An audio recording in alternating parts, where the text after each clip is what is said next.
Izi mari ni iz'abajene bakoze subscribe kuri Zigama Real Estate. Bakiriya bacu beza, uyu munsi tubazaniye imari. Ni imari nziza ziri ahantu hari ibikorwa remezo, kuko ibibanza tuje kukwereka ni ibibanza bitanu bifite size zigiye zitandukanye. Ikibanza cya mbere gihera ku ishuri gifite ubuso 396, nicyo gibanza munsi y'irya shuri uri kubona. Ni ishuri yaho bita Muyabaraya cyangwa se ni ishuri ryo Muyabaraya, ishuri rinini ryiza rimaze kumenyekana muri uyu murenge wa Masaka. Icyo kibanza cya mbere gifite nomero 1 muri kubona muri fiche cadastrale, urabona yuko gifite ubuso 396. Igikurikiyeho gifite 384, igikurikiyeho cya gatatu gifite 362, icya kane gifite 342, ikibanza cya gatanu gifite ubuso 360.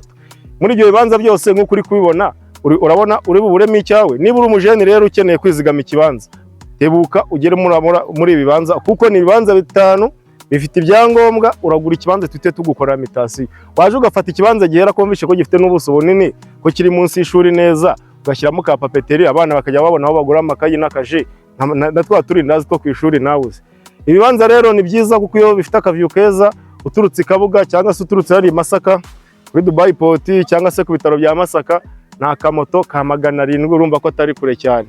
Banguka rero ucagure ibibanza cyangwa se ubirangure byose, ejo bundi tuzaba turi kubisubiza byamaze kunguka nka miliyoni 3 cyangwa 4, kuko hangaha ni imari cyane. Abazi Muyabaraya, Ayabaraya ni akagari kari mu murenge wa Masaka, kandi Masaka imaze gutera imbere ku buryo bwose bugaragara. Tubibutse yuko ubu ngubu ibibanza biri kugura makeya, bako se yashika itari yimuka. Nimara kwimuka, imari zose zaba zararanguwe, ubundi woze kugura ikibanza uri kukigura n'uwakiguze mbere. Ariko bibaye byiza waza ugacaguramo mbere, nawe ukazagisubiza muri abo ngabo bazaba barimo kunguka, kubera yuko wamaze gukanda subscribe, inkuru nziza nk'izi ngizi zikakugeraho.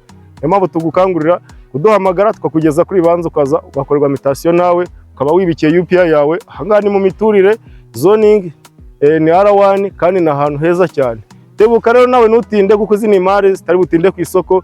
Ni ibibanza bitanu, birumvikana yuko dukeneye umuntu umwe cyangwa se batanu babigura byose bigashiraho. Uyu ni umuhanda munini ugenda ukagera ku muhanda principal, ukomeza Muyabaraya ku mudugudu cyangwa se usubira i Kabuga. Byaza umusaruro aya mahirwe ubonye yo kugura ikibanza gifite ubuso bunini muri iyi site, nk'uko wabibonye gifite ubuso butandukanye. Nuhagera hano mbere uracagura ikibanza gifite ubuso bunini kurusha ikindi. Tukwibutse yuko ibyangombwa bihari, ugura titatu gukora mitasiyo. Borone ngizi zirateye kuri buri kibanza. Nugende udakoze subscribe kuri Zigama Real Estate, kugira ngo tugomeze kubana mu mwutu tumari twabyungura, tugenda tubaha umunsi ku munsi. Ciao ciao.